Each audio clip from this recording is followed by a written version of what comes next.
Dear students, welcome to the class. आज की इस क्लास में एक्सप्लेन करने जा रहा हूं मल्टीपल लीनियर रिग्रेशन, जिसको हम एमएलआर भी बोल देते हैं। लास्ट वीडियो में मैंने सिंपल लीनियर रिग्रेशन के बारे में बताया था विद एग्जांपल कि किस तरीके से कैलकुलेशंस की जाती हैं। मैथमेटिकल कैलकुलेशंस बहुत इंपॉर्टेंट है गाइस। क्यों? क्योंकि आपके जो एग्जाम में जब भी क्वेश्चन आएगा, स्पेशली इन टॉपिक्स में से आपको न्यूमेरिकल क्वेश्चन आने के ज्यादा चांसेस है। प्रोबेबिलिटी है कि आपको थ्योरी नहीं पूछेंगे, आपको कोई इक्वेशन वैसे तो पूछ सकते हैं, ऐसा नहीं मैं कह रहा कि भैया पूछने के चांस ही नहीं है। मैं इसीलिए क्या वर्ड बोल रहा हूं, प्रोबेबिलिटी बोल रहा हूं कि भैया प्रोबेबिलिटी क्या है कि आपको न्यूमेरिकल क्वेश्चन आ सकता है रादर देन थ्योरेटिकल क्वेश्चन। तो इसीलिए मेरी अप्रोच ये है कि आपको with real life example relate करके न्यूमेरिकल एग्जांपल से समझाया जाए कि किस तरीके से कैलकुलेशंस की जाती हैं और कैसे हम लास्ट तक वैल्यूज का आंसर निकालते हैं। तो यहां पे सबसे पहले थोड़ा सा थ्योरेटिकल बता देता हूं कि जो मल्टीपल लीनियर रिग्रेशन है होता क्या है, या फिर आप इसको ये भी कह सकते हो कि जो सिंपल लीनियर रिग्रेशन हमने लास्ट वीडियो में किया था उससे ये कैसे डिफरेंट है। तो यहां पे सबसे पहला जो वर्ड है वो क्या है, मल्टीपल, यही है। बाकी का तो लीनियर रिग्रेशन तो उसमें भी था, लीनियर रिग्रेशन यहां भी है। तो आपको पता है कि जो रिग्रेशन है सुपरवाइज लर्निंग के अंदर,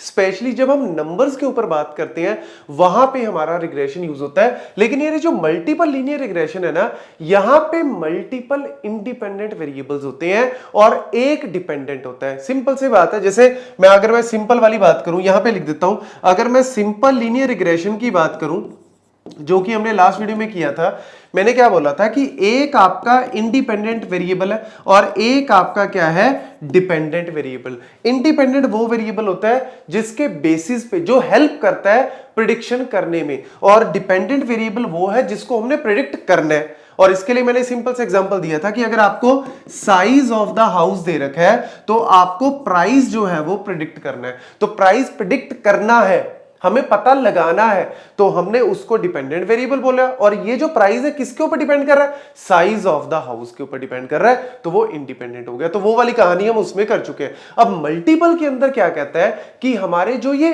इंडिपेंडेंट वेरिएबल है ना, वो एक नहीं है, वो दो या दो से ज्यादा हो सकते हैं। मल्टीपल का मतलब दो, सिर्फ दो नहीं है, दो तीन चार पांच कितने भी हो सकते हैं, बट दो या दो से ज्यादा होंगे। तो यहां पे आप कह सकते हो कि मेरे पास टू और मोर इंडिपेंडेंट वेरिएबल्स, लेकिन डिपेंडेंट तो आपका एक ही होगा। अब यहां पे वही कहानी मैंने लिखी हुई है थ्योरी में, और एग्जांपल में आपको बता देता हूं कि मैंने क्या चेंज किया है। यहां पे मैंने एक ले लिया है इंडिपेंडेंट वेरिएबल x1, जो कि मैंने लिया है साइज ऑफ द हाउस, जैसे लास्ट वीडियो में भी किया था। अब साइज ऑफ द हाउस आपको लग रहा है सर ये 1 2 3 क्यों लिया? एक्चुअल में ये मैंने कनाल लिया। कनाल क्या होता है, मतलब जैसे हम कहते हैं ना कि मेजर करने का होता है कि गज कितने गज है, कितने मरला है, ऐसे ही हमारे पास कनाल जो होते हैं। तो यहाँ पे आई थिंक एक कनाल में 10 मरले होते हैं, 15 मरले होते हैं, वो आप चेक कर लेना, बट उससे फर्क नहीं पड़ता। बट आई थिंक एक कनाल जो है वो 500 गज का घर होता है, तो काफी बड़ा घर है। ऐसे ही दो कनाल का हो गया, 3 कनाल, आप जस्ट एग्जांपल से समझो। देन बेडरूम, एक में कितने बेडरूम है, और ये मैंने ले लिया x2। यहां पे कितने इंडिपेंडेंट वेरिएबल हो गए, दो हो गए, एक x1 और एक x2। और ये क्या है आपका y, दैट इज प्राइस, जो कि डिपेंडेंट वेरिएबल है। इतने करोड़ का आपका घर होगा। तो ये मैं लेबल्ड डेटा क्या करूंगा, ये लेबल्ड डेटा उठाऊंगा और मैं अपने लीनियर, यहां पे कौन सा हो गया, मल्टीपल लीनियर रिग्रेशन मॉडल को मैं बोलूंगा कि इस डेटा को उठा के खा के अपने आप को ट्रेन करके जब मैं कुछ न्यू डेटा प्रोवाइड करूंगा तो उसके बेसिस पे मुझे प्रेडिक्ट करके दे। यही है पूरे मशीन लर्निंग में, यही कहानी है। हम यहां पे सुपरवाइज लर्निंग में ये लेबल डेटा उठाएंगे, इस एमएलआर को बोलेंगे इस डेटा को खा जा, मतलब इस डेटा को अंडरस्टैंड कर, सारी कैलकुलेशंस कर और अपने आप को ट्रेन कर ले। जब ट्रेन हो गया तो मतलब जैसे होता है ना कुश्ती में ओलंपिक में अभी आपने देखा होगा कि पहले क्या होता है, नेशनल लेवल पे होते हैं, स्टेट लेवल, नेशनल लेवल, फिर वर्ल्ड लेवल पे, वो सारी चीजें अपनी ट्रेनिंग कर ली है। अब उसके बाद जब ओलंपिक में आए तो एक तरह से न्यू डेटा हमने उसको दिया और उसके बेसिस पे प्रेडिक्ट करके दे मेरे को आंसर कि क्या तेरा आंसर सही आ रहा है या नहीं आ रहा। This is called the simple, किस तरीके से आपकी मेथोडोलॉजी वर्क करती है। तो वही चीजें हम यहां पे देंगे। तो अब यहां पे देखो मल्टीपल आपके क्या हो गए, यहां पे टू और मोर इंडिपेंडेंट वेरिएबल्स हो गए जिनको x1 x2 x3, और एक आपका डिपेंडेंट है y। और यहां पे इक्वेशन क्या बन गई, y is equal to B not. अब देखो वहां पे क्या थी equation, y is equal to B not plus b1 x। Linear regression के अंदर जो सिंपल वाला किया था ये इक्वेशन थी। क्यों भैया, एक हमारा डिपेंडेंट है, एक हमारा इंडिपेंडेंट है, बी नॉट आपका इंटरसेप्ट होता है कि भैया जब x की वैल्यू 0 है तो y ग्राफ में कहां पे हिट कर रहा है, कहां पे पॉइंट कर रहा है, दैट इज इंटरसेप्ट। और b1 जो था, ये दोनों कोफिशिएंट है, b नॉट और b1 दोनों कोफिशिएंट है इस इक्वेशन के। और ये जो b1 है ये क्या होता है जी, आपका स्लोप होता था कि भैया अगर आप x में एक चेंज करते हो तो y में कितना चेंज होता है। तो वो कहानी हम ऑलरेडी उसमें कर चुके हैं, b नॉट निकाला था, b1 निकाला था, x गिवन था, y निकाल सकते हैं। यहां पे इक्वेशन चेंज हो गई, क्यों? क्योंकि यहां पे मेरे पास मल्टीपल इंडिपेंडेंट वेरिएबल आ गए। तो बी नॉट आपका एज इट इज इंटरसेप्ट जो था पहले, वही इंटरसेप्ट यहां पे है, x की वैल्यू 0 है तो y कहां पे आएगा। दूसरा b1, ये x1 में अगर मैं एक चेंज करता हूं तो y में कितना चेंज होता है, this is the coefficient for x1, this is the coefficient for x2। तो इस तरीके से आपकी इक्वेशन जो है वो, अगर मेरे पास n इंडिपेंडेंट वेरिएबल होंगे तो this will be the equation. और ये मेरा क्या होता है, एरर होता है कि प्रेडिक्शन और एक्चुअल वैल्यू में क्या एरर आ रहा है, क्या फर्क आ रहा है। बट यहां पे अभी आपको ये कंसीडर करने की जरूरत नहीं है, सिंपल ये वाली इक्वेशन याद रखो।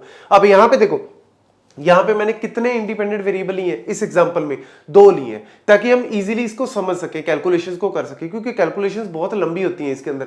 तो 2 मैंने यहां पे इंडिपेंडेंट वेरिएबल लिए हैं, तो x1 और x2। तो x1 के कॉरेस्पॉन्डिंग आपका b1 जो है वो स्लोप हो गया, और x2 के कॉरेस्पॉन्डिंग b2 आपका जो है वो स्लोप हो गया, और ये b नोट आपका इंटरसेप्ट एज इट इज है। तो यानी आपकी एक तरह से इक्वेशन, इसको तो आप चाहे अभी ना भी कंसीडर करो, तो मेन इक्वेशन आपकी यही बन गई है। और इस इक्वेशन में अब हमें क्या करना पड़ेगा, x2 दिया हुआ है, x1 दिया हुआ है, b नॉट b1 b2 निकालना है। क्या क्या निकालना है, b not b1 and b2 आपको निकालना पड़ेगा, और फिर उसके कॉरेस्पॉन्डिंग आप y को प्रेडिक्ट कर सकते हो। तो लो जी, वही प्रोसीजर हम स्टार्ट कर रहे हैं। तो कैसे निकालते हैं हम b not b1 and b2, these are the all coefficients. तो उसके लिए मैंने यहां पे क्या लिखा, दिस इज द इक्वेशन, कि मेरे पास ये जो b वेक्टर है ये एक्चुअल में क्या है, b नॉट b1 और b2 का कॉम्बिनेशन हमने यहां पे निकालना है। और उसके लिए इक्वेशन क्या कहती है, दिस इज द इक्वेशन, कि आप x की जो भी आपके वेरिएबल्स है उनकी सारी वैल्यूज को उठाओ, इस तरीके से लिखो। अब आपके दिमाग में सर ये कहां से वैल्यूज है, कुछ भी नहीं है, कुछ भी नहीं है। x1 की वैल्यू क्या है, 1 2 3, x2 की वैल्यू क्या है, 3 4 7, 1 2 3 3 4 7। देखो जी, 1 2 3 3 4 7, ये x1 की वैल्यू लिखी है, ये x2 की वैल्यू लिखी है। अब आपके दिमाग में सर ये x1 1 1 क्यों, भैया x1 किसके कॉरेस्पॉन्डिंग, इसके कॉरेस्पॉन्डिंग जो आपका कोफिशिएंट था वो कौन सा था, b1, इसके कॉरेस्पॉन्डिंग कौन सा था, b2, लेकिन b नॉट के कॉरेस्पॉन्डिंग तो कोई है ही नहीं ना, b नॉट अकेला है। तो उसके लिए हम सिंपली हमेशा 1 1 1 ही लिखते हैं। अगर ये 4x4 की मैट्रिक्स बनती तो 1 1 1 1 आ जाता, 4 आ जाते। इस तरीके से आपका ये एक तरह से b नॉट के लिए मैंने लिखा है, ये b1 और x1 की वैल्यू होगी, ये x2 की वैल्यू होगी। लेकिन लिखा क्यों है, क्योंकि b नॉट के कॉरेस्पॉन्डिंग कोई इंडिपेंडेंट नहीं है ना, इनके कॉरेस्पॉन्डिंग इंडिपेंडेंट। तो ये मैंने इस तरीके से एक जो है वो मैट्रिक्स बना ली अपने x1 और x2 के कॉरेस्पॉन्डिंग। y आपको पता है ये 2 5 9, तो y यहां पे देख लो जी 2 5 9, और मेरे को निकालना क्या है, b कैप, ये क्या है एक्चुअल में, इसको अगर मैट्रिक्स में डिनोट करो तो b not b1 and b2 आपका निकलेगा।